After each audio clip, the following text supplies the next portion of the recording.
Terima kasih Anda kembali menyaksikan Rumah Demokrasi.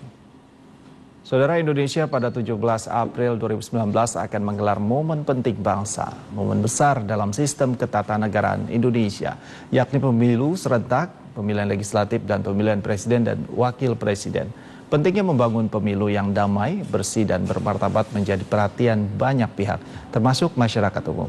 Bagaimana hal itu dapat terwujud dengan baik pada pemilu 2019, kita akan mendiskusikannya bersama salah seorang tokoh masyarakat, Bapak Muklis Basri. Selamat pagi Pak Muklis, terima kasih sudah datang di Rumah Demokrasi. Pak Muklis, kita sudah Indonesia menyelenggarakan pemilu langsung selama 3 kali, sudah 3 kali, 2004, 2009 dan 2014 tentunya, dan terbilang kondusif Pak. Namun walaupun hal itu terjadi, detik-detik ataupun beberapa hari jelang pemilihan itu selalu sedikit ada memanas Pak. Ya. Bagaimana dengan pemilu 2019 menurut Pak Muklis? Ya, terima kasih Mas Rizky ya. Jadi sebenarnya mulai dari pemilu semenjak adanya reformasi, saya kira kan semuanya berjalan tidak ada masalah ya. Walaupun ya ada tegang-tegang ya, biasa. Namanya pemilu itu kan pesta. Pesta itu kan apa namanya, riuh ya kan, riang bergembira. Jadi kalau apa namanya ada setegangan, ada apa, itu ya bukan pemilu, namanya bukan apa namanya, bukan pesta. Jadi saya berharap bahwa karena kita sudah makin dewasa dan kita adalah negara demokrasi yang besar, ya kita harus jaga demokrasi ini dengan baik dan harus kita lakukan yang saya sampaikan awal tadi, termasuk juga yang disampaikan Pak Presiden Pak Jokowi, pemilu itu ya harus pesta, harus bergembira, harus riang. Jangan tegang. Bergembira, riang, tentunya memang ada batasan yang memang harus dijaga. Baik itu masyarakat maupun peserta pemilu. Apa saja batasan-batasan yang memang harus dijaga Pak, agar pemilu ini berjalan dengan kondusif, damai dan bermartabat Pak? Iya, sebenarnya saya ini kan orang lapangan ya. Saya ini sering ke daerah-daerah, masuk dari satu daerah ke daerah yang lainnya. Sebenarnya di daerah atau di daerah kampung-kampung itu tidak ada sebenarnya tegang sama sekali ya. Masyarakatnya apa namanya berjalan seperti biasa, yang petani ya petani, yang pedagang ya seperti biasa, buruh tidak ada mereka. Walaupun mereka mungkin dalam satu rumah juga ada yang berbeda pilihan ya. Dalam apa namanya satu RT juga beda pilihan, karena mereka ini kan sudah terbiasa beda pilihan itu. Misalnya sekarang ini kan mulai dari pemilihan RT saja sudah ada pemilihan langsung. Tapi mereka walaupun langsung berhadapan dan mereka kenal dengan yang dipilih, yang memilihnya juga kenal dengan yang dipilih, tapi tidak ada perpecahan. Setelah selesai, ya udah damai dan mereka apa namanya lakukan program-program pemimpin mereka, walaupun di tingkat RT. Begitu juga di tingkat pemilihan kepala desa. Jadi saya kira masalah pemilihan ini ya yang harus kita lakukan sekarang ini kan, karena dunia ini kan makin canggih ya, sudah pakai teknologi semua. Nah dengan adanya teknologi inilah yang sekarang ini begitu ramenya, yang sekarang banyak masalah hoak ya kan. Nah hoak inilah, tapi saya sedikit ini, kenapa hoak ini terlalu apa namanya juga cepat apa namanya berkembang ini, karena memang kita ini kampanyenya juga terlalu lama ya kan. 6 bulan atau hampir 7 bulan kita pemilunya. Jadi apa namanya makin lama ini makin berkembang yang namanya hoak ini. Ya hoak sekarang ini fitnahnya luar biasa ya kan, hoak ini. Nah ini sebenarnya kalau di daerah juga di perkampungan, saya bilang tadi di daerah-daerah desa-desa tidak pernah mereka mikirkan hoak. Yang kata saya petani itu, masyarakat itu yang penting ada beras, ada pembangunan, jalan bagus mereka rasakan ya kan, perut mereka kenyang. Itu yang nggak ada persoalan. Yang ada persoalan, yang ada apa namanya konflik, ada tegang, ada rasa-rasa apa namanya seolah-olah apa namanya mau apa namanya perpecahan, itu hanya di daerah-daerah perkotaan ya kan itu. Jadi saya kira tidak terlalu masalah, tapi saya sampaikan sekali lagi, mari kita saling menghargai ya, saling menghormati. Pemilu ini harus kita jaga, demokrasi ini harus kita jaga dengan baik. Nah masalah hoak-hoak ini, fitnah-fitnah ini juga saya sudah sampaikan ya, kita itu apa namanya harus tabayun ya. Tabayun dalam arti kalau kita menerima satu informasi atau berita, tolonglah berita itu kita pelajarin betul, kita hayatin betul, betul atau tidak, apa ini bohong. Kalau kita kurang paham, kita mau mengerti, kita tanyakan kepada ahlinya, ya kan?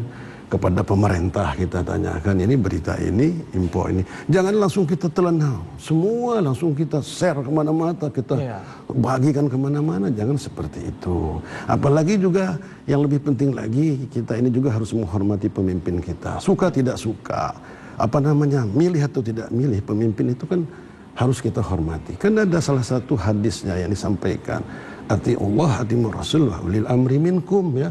Taatlah kamu kepada Allah, taatlah kamu kepada Rasul, taat kamu kepada pemimpin. Ya kan, suka tidak suka, ya. Senang tidak senang, pilih tidak pilih. Seperti sekarang ini Pak Jokowi kan difitnah, bukan Muslim lah, ya kan. Bukan dibilangkan PKI lah Pak Presiden kita.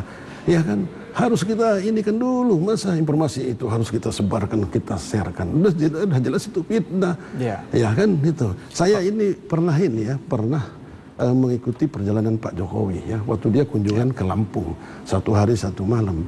Saya melihat Pak Jokowi itu begitu taatnya. Artinya waktu waktu sholat azan, masuk azan, waktu misalnya dalam perjalanan, pas kami di perjalanan ada sholat asar, ada sholat zuhur, beliau langsung minta berhenti kepada supirnya, kepada ajudannya, kita sholat dulu. Ya seperti itu. Jadi sekali lagi, hal-hal seperti itu adalah semuanya fitnah yang sangat luar biasa. Pak Muklis, yang menarik tadi Pak Muklis bilang kondusivitas kurang terjaga di perkotaan.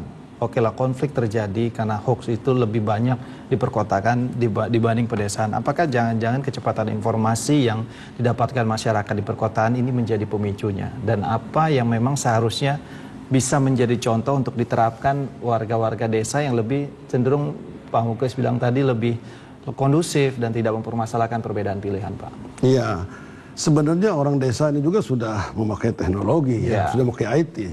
Sudah hampir semua orang desa itu juga punya HP, ya kan. Sudah bisa juga memakai gadget, ya sudah. Tapi tidak semua kan. Tidak semua. Itu lebih banyak ini pakai perkotaan. Tapi sekali lagi, kalau orang desa ini hanya memikirkan, kata saya tadi, pekerjaan.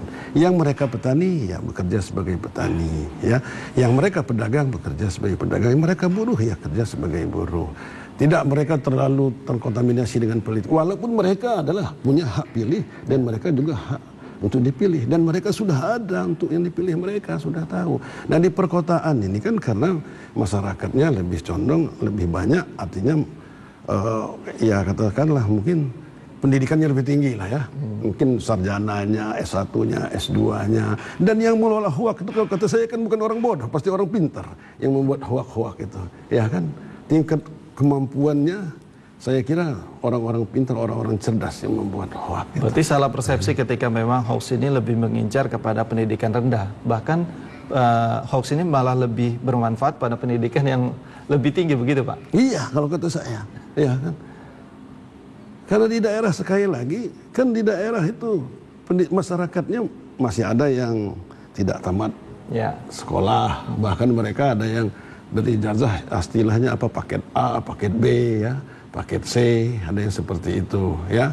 Jadi mereka tidak terlalu memikirkan itu, kata saya. Tapi mereka bagaimana bahwa anak mereka bisa sekolah, mereka punya beras di rumah, ya kan. Mereka bisa melakukan ibadah, tenang mereka. Enak tidur, enak makan, enak bekerja, masyarakat di bawah. Sederhana sesungguhnya. Sederhana sebenarnya. Nah, sebenarnya. Itu yang harus kita contoh sebenarnya orang-orang perkotaan ini. Ya. Apa yang memang menurut Bapak harus bisa diterapkan masyarakat untuk setidaknya hoax ini tidak disebarkan dan ditangkal sedini mungkin, Pak? Ya kata saya tadi, kita harus tanyakan, kita tabayun, ya. Kita pelajarin betul, kita hayati betul berita yang saya terima ini apa benar, apa betul, benar apa salah, apa ini hoak. Nah kalau kita masih ragu-ragu, ya kita tanyakan kepada yang ahlinya, ya kan. Jangan kita telan-telan semuanya, ya kan. Harus dicerna dulu, ya kan, kita tanyakan. Nah, baru kalau memang dia benar, ya berita ini, baru silahkan kalau mau di-share, mau dibagikan. Tapi kalau kita sendiri nggak memahami informasi itu, ya itu tadi, untuk apa kita? Inilah yang membuat kebingungan daripada masyarakat itu. Tentunya bukan hanya masyarakat saja yang memang ikut serta dalam mensukseskan dan menciptakan pemilu yang damai, Pak. Begitu pula peserta pemilu. Apa harapan sebenarnya dari masyarakat pada peserta pemilu untuk bisa menjaga pemilu yang damai, adil, dan bermartabat, Pak? Ya, saya kira demokrasi itu kan memang kata saya tadi adalah beda pilihan. Demokrasi itu kan harus ada yang menang juga harus ada yang kalah. Nggak mungkin menang semua, nggak mungkin kalah semua. Nah, dalam hal ini mari kita saling menghormati, mari kita saling menjaga, ya. Walaupun kita beda pilihan, beda warna, beda bendera, beda partai, tetapi kan tujuan semuanya kan partai politik itu kan untuk mensejahterakan masyarakat, saya kira semuanya, ya kan. Di antaranya seperti itu. Nah, kita harus saling menjaga, ya, situasi Indonesia ini yang begitu sangat kondusifnya, ya. Jangan sampai kita rusak hanya oleh kepentingan sekelompok golongan, ya, atau kepentingan yang sesaat. Tapi Indonesia ini ya sudah merupakan harga mati NKRI ini, ya kan, Pancasila ini, Undang-Undang Dasar 45 ini, ya. Mari kita sama-sama menjaganya. Dan demokrasi ini sekali lagi waktu merebutnya dulu ya 99 mahasiswa 98 ya, dilanjutkan dengan pemilu pertama 99, itu kan pengorbanannya sangat luar biasa. Ya, itu. Jadi jangan kita mau mundur atau mau kembalikan kepada masa yang lalu. Itu saya kira, ya. Terakhir Pak Mukhlis, himbauan Bapak untuk masyarakat luas tentunya, bagaimana bisa secara bersama-sama kita semua pihak, peserta pemilu, masyarakat, dan penyelenggara pemilu tentunya menjaga pemilu yang kita tinggal hitungan hari, Pak, 17 April 2019, untuk bisa bersama-sama menjaga kondusivitas dan kedamaian selama ini yang memang sudah tercipta, Pak. Iya, jadi begini Mas Rizky, yang lebih penting ya, saya ini kan sudah pernah mencoba, ya, artinya sosialisasi kepada satu wilayah, ya. Saya mencoba 50 orang untuk melaksanakan pemilihan, ya. Di dalam 50 orang ini kita sudah sampaikan, Ibu setuju ya pilihannya ini, ya, satu orang ini kita sampaikan pemilihannya ini. Tapi 50 orang ini setelah kita adakan simulasi, ya, simulasi langsung pilih, ternyata hanya 32 orang yang memilih sesuai dengan kesepakatan di dalam ruangan tadi, ya. Tapi setelah di bilik kamar, hasilnya kita hitung hanya 32 orang. Yang 18 orang tadi kita tanya, kenapa Bu, kok hasilnya Bapak-Bapak nggak sesuai dengan kesepakatan dan keinginan Bapak-Bapak, Ibu-Ibu tadi, bahwa katanya mau milih ini semua, katakanlah mau milih Pak Mukhlis semua, kira-kira seperti itu. Kok banyak yang nggak milih? Kenapa Bu? Maaf Bu, saya bingung karena kertasnya terlalu banyak, karena kertasnya terlalu besar. Ini kan ada pemilihan pertama ini kan bersamaan ini serentak ini kan baru pertama pemilihan presiden dengan legislatif. Dengan adanya 5 kertas yang besar-besar ini kan, ada warna abu-abu presiden, ya, warna merah kalau nggak salah DPD RI, ya, warna kuning DPR RI, warna biru DPR provinsi, dan warna hijau DPR kabupaten kota. Nah, jadi yang paling bingung itu kan bukan hanya ibu-ibu yang mungkin orang-orang tua kita, bapak-bapak kita yang 60 tahun ke atas, tapi termasuk ibu-ibu yang masih agak muda pun masih bingung. Makanya saya artinya penyelenggara dan pemerintah dalam hal ini, mumpung ini masih ada waktu beberapa hari, 26 hari kalau saya nggak salah, ya, harus banyak melaksanakan sosialisasi, ya, supaya terutama cara mencoblos itu, cara mencoblos tadi, ya, cara mencoblos, karena khusus untuk kalau presiden sama DPD kan memang ada fotonya, ya kan, ada gambarnya. Tapi kalau untuk DPR RI, DPR provinsi dan DPR kota kan tidak ada, hanya nama saja, tidak ada fotonya, hanya nama dan nomornya saja, ya. Jadi sekali lagi harus diperbanyak simulasi. Dan khususnya di daerah-daerah, mungkin daerah-daerah pedalaman, daerah-daerah pedesaan. Kalau di kota mungkin lebih cerdas orangnya. Tapi kembali lagi, walaupun bagaimanapun juga banyaknya hoak, ya, bagaimanapun banyaknya fitnah, saya kira masyarakat ini kan kata saya sudah dimulai dari pemilu 99, 2004, 2009, 2014 dan ini sudah kelima kali. Dan masyarakat ini apapun fitnah, apapun hoak yang disampaikan kepada masyarakat, mereka tidak akan merubah pilihannya oleh hoak seperti itu ya.